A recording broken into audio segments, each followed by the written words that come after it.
So, mga sanggay, akala ko, okay na po itong Amerika at Iran. Aba, may balita po tayo mula po sa international na nagbakbakan na naman daw po. Pag-usapan po natin ngayon. Anyway, bago tayo mag-umpisa, sa mga hindi pa po nakakapag-subscribe dito sa ating YouTube channel, Sangkay World Talks, makikita nyo po yung subscribe button sa baba ng video na to. I-click nyo lamang po yung subscribe, i-click ang bell, at i-click nyo po yung all. Sa mga nanonood po sa Facebook, i-follow nyo po yung ating Facebook page. Okay. So ito nga po yung balita ngayon mga sangka. Ito tingnan po natin. Mainit-init po, no? Nagkaroon daw po ng bakbakan na naman ng Amerika at Iran.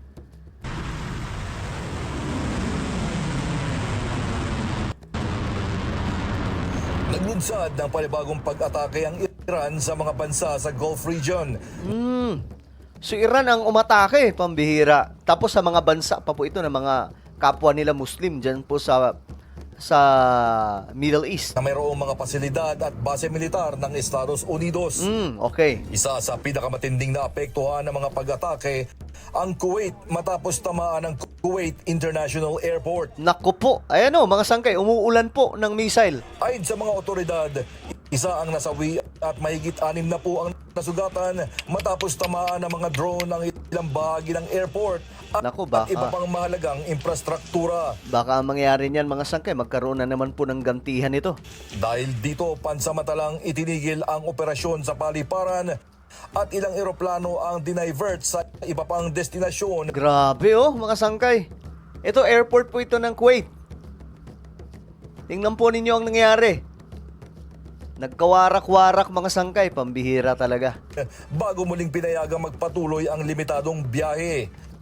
Tinawag naman ng Kuwaiti Defense Ministry ang insidente bilang isang kriminal na pag-atake ng Iran. Samantala, nagpatunog din ng mga sirena sa Bahrain matapos madetect ang pagpasok ng ilang missile at drone.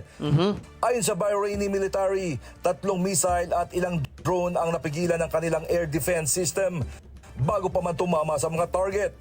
Kinumpirma ng Iran na nais nilang wasakin ng mga military facility ng Estados Unidos. So, ang target talaga nila, yung Amerika mga sangkay. Yung mga military bases po doon. So, akala ko okay na kasi nag-uusap na mga sangkay. Pero, mukhang hindi pa pala. Sa rehiyon bilang ganti sa mga hakbang ng Washington laban sa kanilang bansa. Ayon sa Islamic Revolutionary Guard Corps o IRGC, kabilang sa mga tinarget nila ang isang airbase sa Kuwait at ang headquarters ng US 5th Fleet sa Bahrain. Ngunit nilinaw ng Estados Unidos na walang tumamang pag-atake sa mga nasabing pasilidad.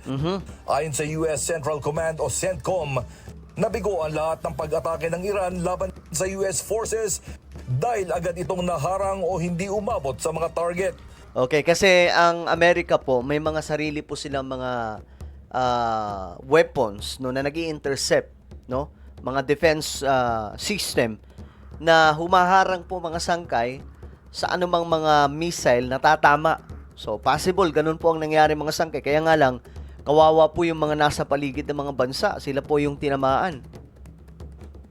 Bago ang mga pag-atake ng Iran, nagsagawa muna ng operasyon ng Estados Unidos malapit sa Strait of Hormuz. Ginamit ng US troops ang Hellfire missile upang tamaan at pahintuin ang isang oil tanker na papunta sa isang mahalagang daungan ng Iran sa Karg Island. Nako.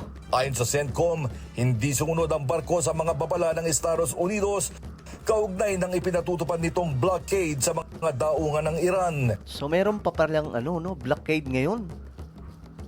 So, akala po natin medyo kumakalma na. So, wag naman po sana mapunta ito sa mas malalang sitwasyon.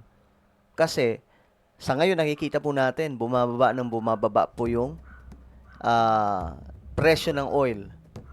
Baka mamaya mga sangkay, magulat na lamang po tayo. Bigla na naman pong sumabog, sumirit na naman po sa mataas na presyo yung oil. Kasunod dito, naglunsad din ang Amerika ng mga tinawag nitong self-defense strikes sa Qishim Island. Ngayon, so naggantihan na po ng pag-atake, pambihira. Tapos umano ang mga tangkang pag-atake ng Iran sa mga bansa sa Gulf. Tinamaan sa operasyon ng isang Iranian military ground control station na pinaniniwala ang ginagamit sa pagkontrol ng mga drone at iba pang operasyong militar ng Tehran. Mariing kinondina ng Iran ang mga pag-atake at tinawag itong malinaw na paglabag sa umiiral na tigil putukan. Kaso nga lang, yun din ang ginawa ng Iran eh. 'Di ba? Ginawa din nila, inatake po yung mga military bases ng US sa Middle East, tinamaan pa nga po yung airport ng Kuwait. So, parehas po sila. May problema dito. Actually, yung Iran po may pinaka-problema kasi sila po yung naunang umatake. Bali gumanti lang po yung Amerika.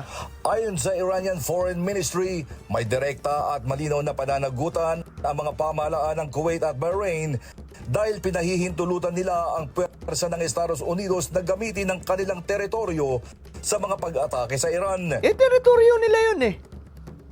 'Di ba? Yung paratang nila na ginagamit na lang yung teritoryo nila sa mga pag-atake sa Iran, yun ay naratiba na lang po yun ng Iran. Pero wala na dapat pakialam ang Iran doon kasi teritoryo na po yun ng mga bansang ito. No?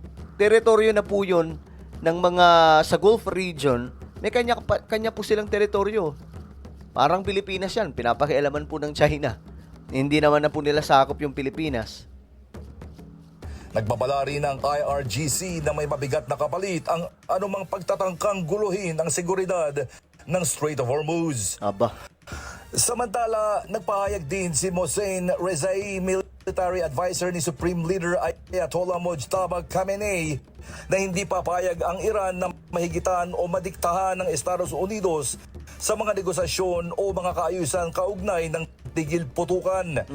Nagbabala rin siya na anumang panibagong agresyon laban sa Iran ay sasagutin ng mas malawak na paggamit ng mga missile at drone.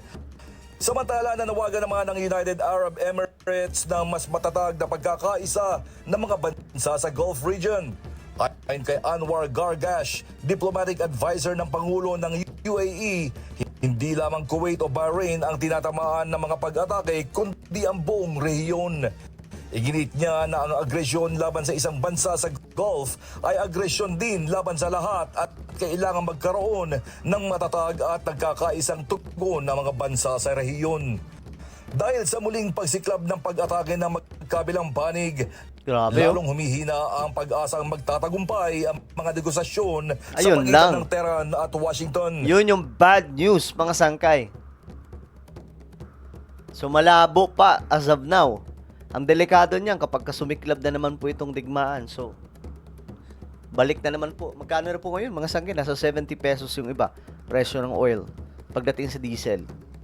Pero kapag umakyat na naman po yung digmaan, aakyat din po yung presyo ng oil. Baka maging 100 plus, mga sangkay.